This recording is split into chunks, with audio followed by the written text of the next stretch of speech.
Okay, everybody, so we are reading chapter 15 in Harry Potter and the Chamber of Secrets, and chapter 15 is called Aragog. Summer was creeping over the grounds around the castle. Sky and lake alike turned periwinkle blue, and flowers large as cabbages burst into bloom in the greenhouses. But with no Hagrid visible from the castle windows, striding the grounds with Fang at his heels, the scene didn't look right to Harry. No better, in fact, than the inside of the castle, where things were so horribly wrong. Harry and Ron had tried to visit Hermione, but visitors were now barred from the hospital wing. "We're taking no more chances," Madame Pomfrey told them severely through a crack in the hospital door. "No, I'm sorry. There's every chance the attacker might come back to finish these people off." With Dumbledore gone, fear had spread as never before, so that the sun warming the castle walls outside seemed to stop at the mullioned windows. There was barely a face to be seen in the school that didn't look worried and tense, and any laughter that rang through the corridors sounded shrill and unnatural and was quickly stifled.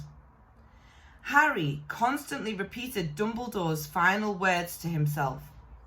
I will only truly have left the school when none here are loyal to me. Help will always be given at Hogwarts to those who ask for it." But what good were these words? Who exactly were they supposed to ask for help, when everyone was just as confused and scared as they were? Hagrid's hint about the spiders was far easier to understand.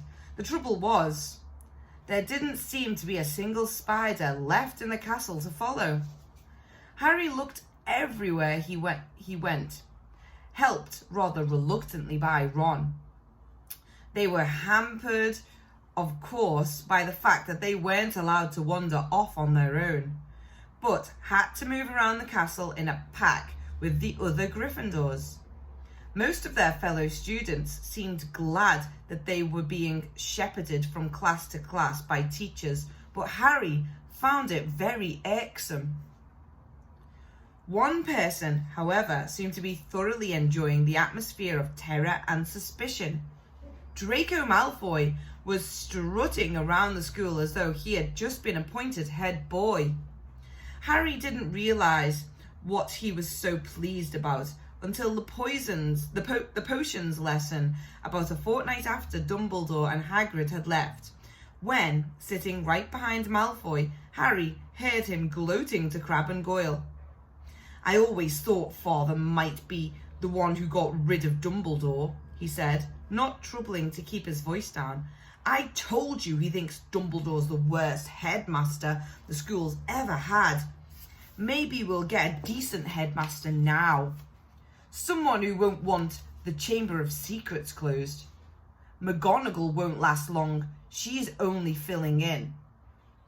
Snape swept past Harry, making no comment about Hermione's empty seat and cauldron. "Sir," said Malfoy loudly, "Sir, why don't you apply for the headmaster's job?" Now, Malfoy," said Snape, though he couldn't suppress a thin-lipped smile. "Professor Dumbledore has only been suspended by the governors. I dare say he'll be back with us soon enough." "Yeah, right," said Malfoy, smirking. "I expect you'd have Father's vote, sir, if you wanted to apply for the job. I'll tell Father you're the best teacher here, sir." Snape smirked as he swept off around the dungeon, fortunately not spotting Seamus Finnegan, who was pretending to vomit into his cauldron. "I'm quite surprised the Mudbloods haven't all packed their bags by now," Malfoy went on. Bet you 5 galleons the next one dies. Pity it wasn't Granger." The bell rang at the moment, which was lucky. At Malfoy's last words, Ron had leapt off his stool. "Let me at him," Ron growled as Harry and Dean hung onto his arms. I don't care. I don't need my wand. I'm going to kill him with my bare hands. Hurry up. I've got to take you all to herbology, barked Snape over the class's heads, and off they went, crocodile fashion, with Harry, Ron and Dean bringing up the rear, Ron still trying to get loose. It was only safe to let go of him when Snape had seen them out of the castle, and they were making their way across the vegetable patch towards the greenhouses. The herbology class was very subdued. There were now 2 missing from their number, Justin and Hermione. Professor Sprout set them all to work, pruning the Abyssinian shrivel figs. Harry went to tip an armful of withered stalks onto the compost heap and found himself face to face with Ernie Macmillan. Ernie took a deep breath and said, very formally, I just want to say, Harry, that I'm sorry I ever suspected you. I know you'd never attack Hermione Granger, and I apologise for all the stuff I said. We're all in the same boat now, and, well... He held out a pudgy hand, and Harry shook it. Ernie and his friend Hannah came to work at the same shrivel figs as Harry and Ron. That Draco Malfoy character, said Ernie, breaking off dead twigs. He seems very pleased about all this, doesn't he? Do you think... Well, do you know, I think he might be Slytherin's heir. That's clever of you, said Ron, who didn't seem to have forgiven Ernie as readily as Harry. Do you think it's Malfoy, Harry? Ernie asked. No, said Harry, so firmly that Ernie and Hannah stared. A second later, Harry spotted something that made him hit Ron over the hand with his pruning shears. Ouch! What are you... Harry was pointing at the ground a few feet away. Several large spiders were scurrying across the earth. Oh yeah, said Ron, trying and failing to look pleased. But we can't follow them now. Ernie and Hannah were listening curiously. Harry watched the spiders running away. Looks like they're heading for the Forbidden Forest. And Ron looked even unhappier about that. At the end of the lesson, Professor Sprout escorted the class to their defence against the arts lesson. Harry and Ron lagged behind the others so they could talk out of earshot. We'll have to use the invisibility cloak again, Harry told Ron. We can take Fang with us. He's used to going into the forest with Hagrid. He might be some help. Right, said Ron, who was twirling his wand nervously in his fingers. Aren't there supposed to be werewolves in the forest? He added, as they took their usual places at the back of Lockhart's classroom. Preferring not to answer that question, Harry said, there are good things in there too. The centaurs are all right. And the unicorns. Ron had never been into the Forbidden Forest before. Harry had entered it only once and had hoped never to do so again. Lockhart bounded into the room and the class stared at him.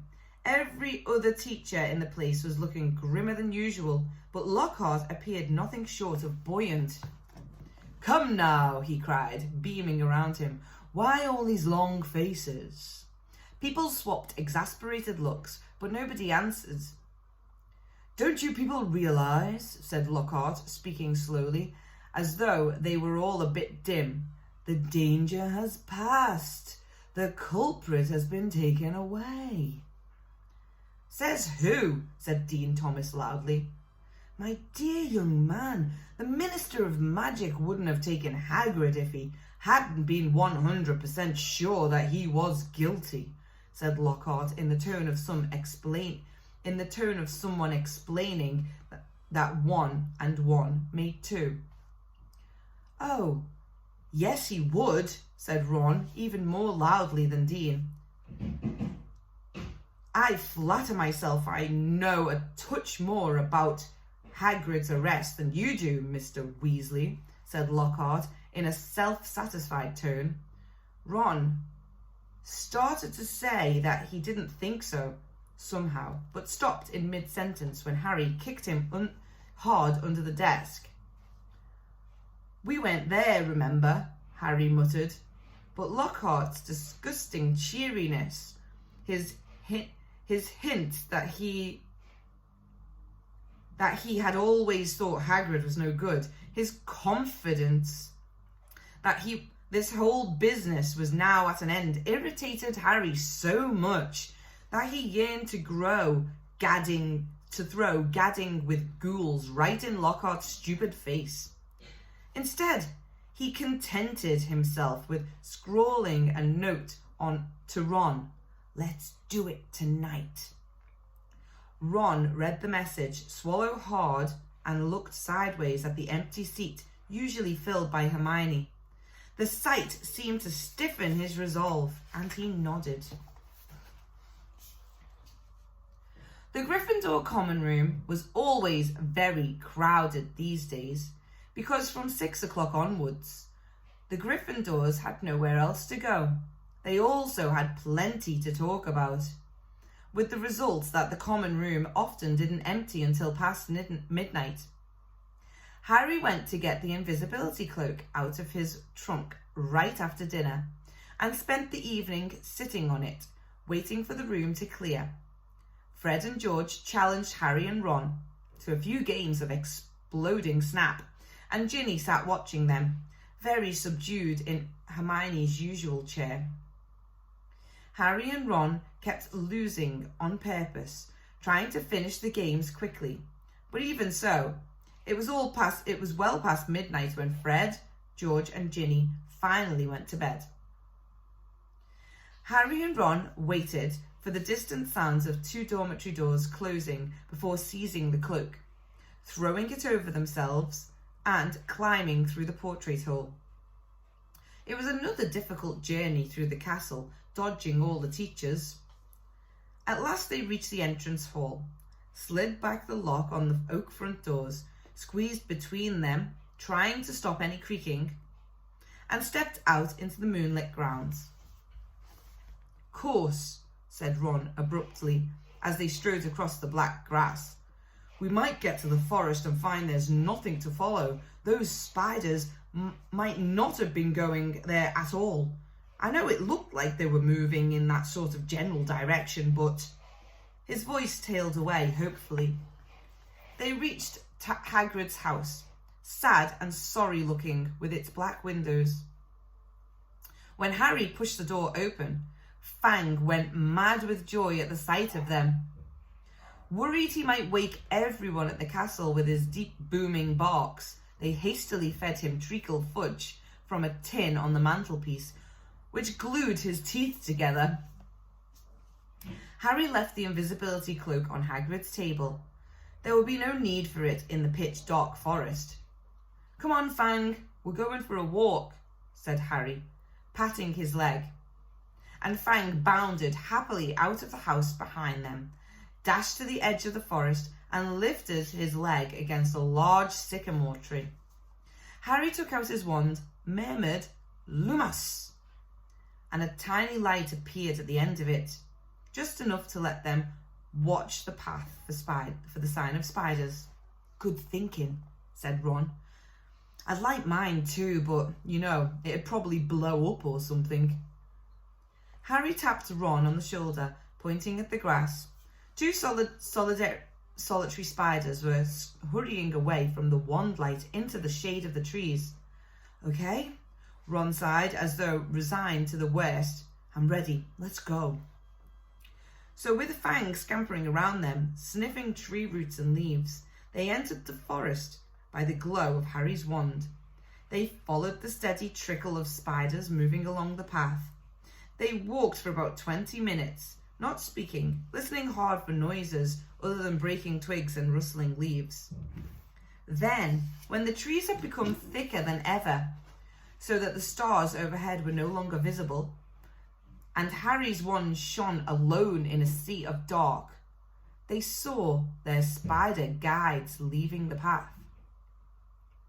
Harry paused, trying to see where the spiders were going, but everything outside his little sphere of light was pitch black. He had never been this deep into the forest before. He could vividly remember Hagrid advising him not to leave the forest path last time he'd been in there. But Hagrid was miles away now, probably sitting in a cell in Azkaban, and he had also said to follow the spiders. Something wet touched Harry's hand and he jumped backwards, crushing Ron's foot. But it was only Fang's nose. "What do you reckon?" Harry said to Ron, whose eyes he could just make out reflecting the light from his wand. "We've come this far," said Ron. So they followed the darting shadows of the spiders into the trees. They couldn't move very quickly now. There were tree roots and stumps on their way, barely visible in the near blackness. Harry could feel Fang's hot breath on his hand. More than once they had to stop so that Harry could crouch down and find the spiders in the wand light. They walked for what seemed like at least half an hour, their robes snagging on low-slung branches and brambles. After a while, they noticed that the ground seemed to be sloping downwards through the trees, though the trees were as thick as ever. Then Fang suddenly let loose a great echoing bark, making both Harry and Ron jump out of their skins. "What?" said Ron loudly, looking around into the pitch dark and gripping Harry's elbow very hard. "There's something moving over there," Harry breathed. "Listen. Sounds like something big." They listened. Some distance to their right, the something big was snapping branches as it carved a path through the trees. "Oh no," said Ron. "Oh no, oh no, oh." "Shut up," said Harry frantically. "It'll hear you." "Hear me?" said Ron in the unnaturally high voice. "It's already heard Fang." The darkness seemed to be pressing on their eyeballs as they stood, terrified, waiting. There was a strange rumbling noise, and then silence. "What do you think it's doing?" said Harry. "Probably getting ready to pounce," said Ron. They waited, shivering, hardly daring to move. "Do you think it's gone?" Harry whispered. "Dunno." Then to their right came a sudden blaze of light, so bright in the darkness that both of them flung up their heads to shield their eyes. Fang yelped and tried to run, but got lodged in a tangle of thorns and yelped even louder. "Harry!" Ron shouted, his voice breaking with relief. "Harry, it's our car!" "What? Come on!" He blundered after Ron towards the light, stumbling and tripping, and a moment later they had emerged into a clearing. Mr. Weasley's car was standing empty in the middle of the circle of thick trees under a roof of dense branches, its headlamps ablaze. As Ron walked, open-mouthed, towards it, it moved slowly towards him, exactly like a large turquoise dog greeting its owner. "It's been here all the time," said Ron delightedly, walking around the car. "Look at it. The forest's turned it wild." The wings of the car were scratched and smeared with mud. Apparently it had taken to trundling around the forest on its own. Fang didn't seem at all keen on it. He kept close to Harry, who could feel him quivering, his breathing slowing down again. Harry stuffed his wand back into his robes. "And we thought it was going to attack us," said Ron, leaning against the car and patting it. "I wondered where it had gone."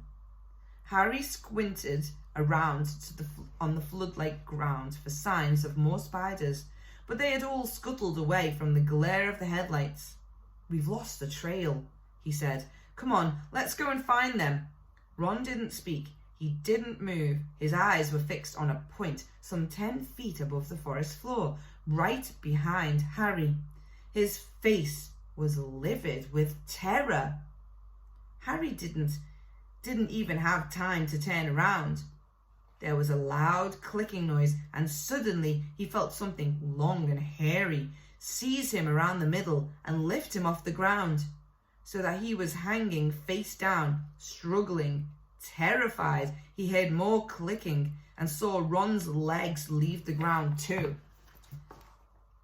Heard Fang whimpering and howling. Next moment, he was being swept away into the dark trees. Head hanging, Harry saw that what had hold of him was marching on 6 immensely long, hairy legs. The front 2 clutching him tightly below a pair of shining black pincers. Behind him, he could hear another of the creatures, no doubt carrying Ron. They were moving into the very heart of the forest. Harry could hear Fang fighting to free himself from the third monster, whining loudly, but Harry couldn't have yelled even if he wanted to. He seemed to have left his voice back with the car in the clearing. He never knew how long he was in the creature's clutches. He only knew that the darkness suddenly lifted enough for him to see that the leaf-strewn ground was now swarming with spiders. Craning his neck sideways, he realized that they had reached the rim of a vast hollow, a hollow which had been cleared of trees so that the stars shone brightly onto the worst scene he had ever clapped eyes upon. Spiders, not tiny spiders like those surging over the leaves below, spiders the size of cart horses, 8-eyed, 8-legged, black, hairy, gigantic. The massive specimen that was carrying Harry made its way down the steep slope towards a misty doomed web in the very centre of the hollow, while its fellows closed in all around it, clicking their pincers excitedly at the sight of its load. Harry fell to the ground on all fours as the spider released him. Ron and Fang thudded down next to him. Fang wasn't howling anymore, but cowering silently on the spot. Ron looked exactly like Harry felt. His mouth was stretched wide in a kind of silent scream, and his eyes were popping. Harry suddenly realized that the spider which had dropped him was saying something. It had been hard to tell because he clicked his pincers and with every word he spoke. Aragog, it called. Aragog. And from the middle of the misty doomed web, a spider the size of a small elephant emerged very slowly. There was grey in the black of his body and legs, and each of his eyes on his ugly pincered head was milky white. He was blind. "What is it?" he said, clicking his pincers rapidly. "Men," clicked the spider who had caught Harry. "Is it Hagrid?" said Aragog, moving closer, his 8 milky eyes wandering vaguely. "Strangers," clicked the spider who had brought Ron. "Kill them," clicked Aragog fretfully. "I was sleeping." "We're friends of Hagrid's," Harry shouted. His heart seemed to have left his chest to pound in his throat. Click, click, click went the pincers of the small spiders all around the hollow. Aragog paused. "Hagrid has never sent men into our hollow before," he said slowly.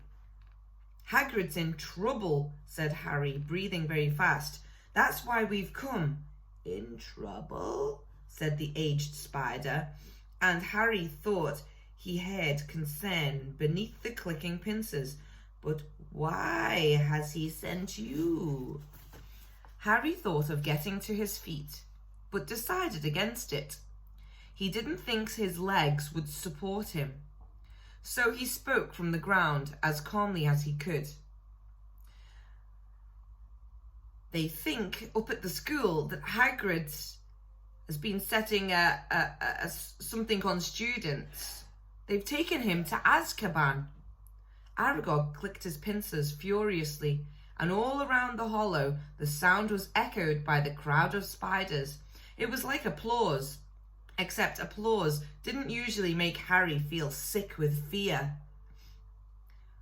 "But that was years ago," said Aragog fretfully. "Years and years ago. I remember it well.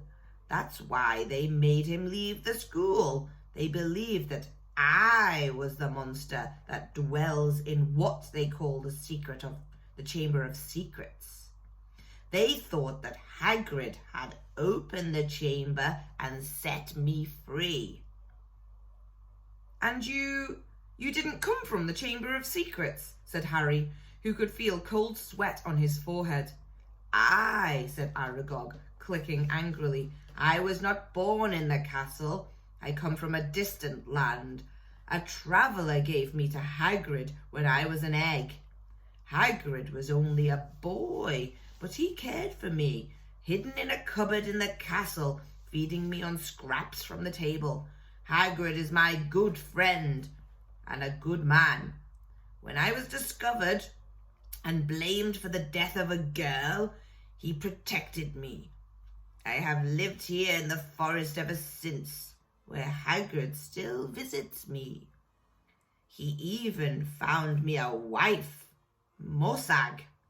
And you see how our family has grown, all through Hagrid's goodness."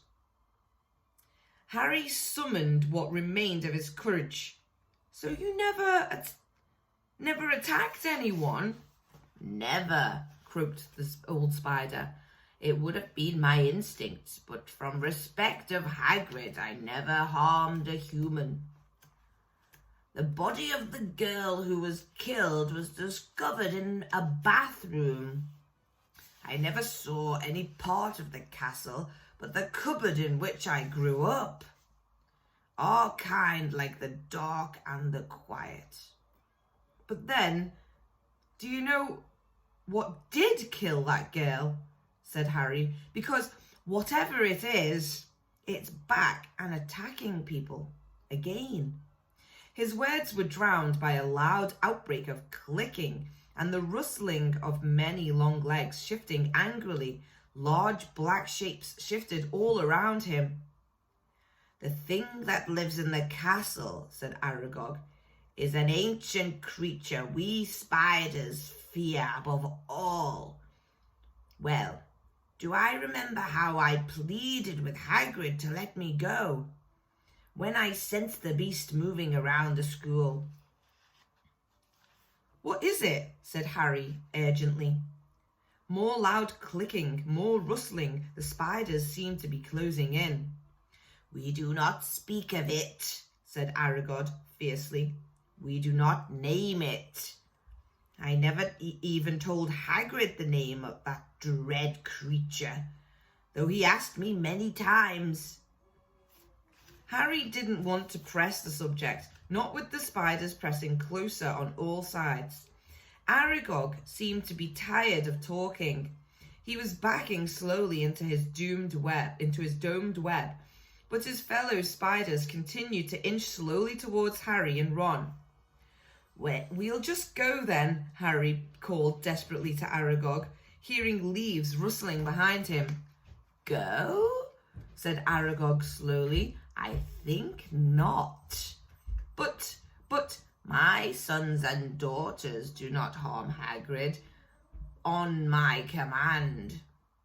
But I cannot deny them fresh meat when it wanders so willingly into our midst.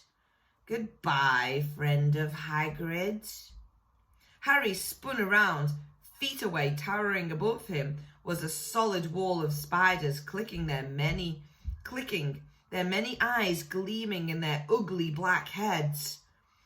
Even as he reached for his wand, Harry knew it was no good. There were too many of them, but as he tried to stand ready to die fighting, a loud, long note sounded, and a blaze of light flamed through the hollow.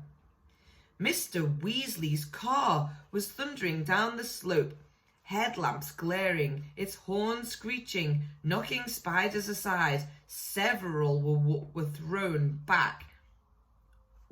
onto their backs, their endless legs waving in the air. The car screeched to a halt in front of Harry and Ron, and the doors flew open. "Get Fang!" Harry yelled, diving into the front seat. Ron seized the boarhound round the middle and threw him, yelping, into the back of the car. The doors slammed shut. Ron didn't touch the accelerator, but the car didn't need him. The engine roared and they were off, hitting more spiders. They sped up the slope, out of the hollow, and they were soon crashing through the forest, branches whipping the windows as the car wound its way cleverly through the widest gaps, following a path it obviously knew. Harry looked sideways at Ron. His mouth was still open in a silent scream, but his eyes weren't popping anymore. "Are you okay?" Ron stared straight ahead, unable to speak. They smashed their way through the undergrowth, Fang howling loudly in the back seat, and Harry saw the wing mirror snap off as they squeezed past a large oak. After 10 noisy, rocky minutes, the trees thinned, and Harry could again see patches of sky. The car stopped so suddenly that they were nearly thrown into the windscreen. They had reached the edge of the forest. Fang flung himself at the window in his anxiety to get out, and when Harry opened the door, he shot off through the trees to Hagrid's house, tail between his legs. Harry got out too, and after a minute or so, Ron seemed to regain the feeling in his limbs and followed, still stiff-necked and staring. Harry gave the car a grateful pat as it reversed back into the forest and disappeared from view. Harry went back into Hagrid's cabin to get the invisibility cloak. Fang was trembling under a blanket in his basket. When Harry got outside again, he found Ron being violently sick in the pumpkin patch. "Follow the spiders," said Ron weakly, wiping his mouth on his sleeve. "I'll never forgive Hagrid. We're lucky to be alive." "I bet he thought Aragog wouldn't hurt friends of his," said Harry. "That's exactly Hagrid's problem," said Ron, thumping the wall of the cabin. "He's always thinks monsters aren't as bad as they're made out. And look where it's got him, a cell in Azkaban." He was shivering uncontrollably now. "What was the point of sending us in there? What have we found out? I'd like to know." "That Hagrid never opened the Chamber of Secrets," said Harry, throwing the cloak over Ron and prodding him in the arm to make him walk. "He was innocent." Ron gave a loud snort. Evidently, hatching Aragog out of a cupboard wasn't his idea of being innocent. As the castle loomed nearer, Harry twitched the cloak to make sure their feet were hidden, then pushed the creaking front doors ajar. They walked carefully back across the entrance hall and up the marble staircase, holding their breath as they passed corridors where watchful sentries were walking. At last, they reached the safety of the Gryffindor common room, where the fire had burned itself into glowing ash. They took off the cloak and climbed the winding staircase to their dormitory. Ron fell onto his bed without bothering to get undressed. Harry, however, didn't feel very sleepy. He sat on the edge of his four-poster, thinking hard about everything Aragog had said. The creature that was lurking somewhere in the castle, he thought, sounded like a sort of monster, Voldemort. Even other monsters didn't want to name it. But he and Ron were no closer to finding out what it was, or how it petrified its victims. Even Hagrid had never known what was in the Chamber of Secrets. Harry swung his legs up onto his bed and leaned back against his pillows. watching the moon glinting at him through the tower window. He couldn't see what else they could do. They had hit dead ends everywhere. Riddle had caught the wrong person, the heir of Slytherin had got off, and no one could tell whether it was the same person or a different one who had opened the chamber this time. There was nobody else to ask. Harry lay down, still thinking about what Aragog said. He was becoming drowsy when what seemed like their very last hope occurred to him, and he suddenly sat bolt upright. "Ron!" he hissed through the dark. "Ron!" Ron woke with a yelp like fangs, stared wildly around and saw Harry. "Ron, that girl who died. Aragog said she was found in the bathroom," said Harry, ignoring Neville's snuffling snores from the corner. "What if she never left the bathroom? What if she's still there?" Ron rubbed his eyes, frowning through the moonlight. And then he understood. "You don't think?" "Not Moaning Myrtle." And that's the end of chapter 15. Thanks for watching.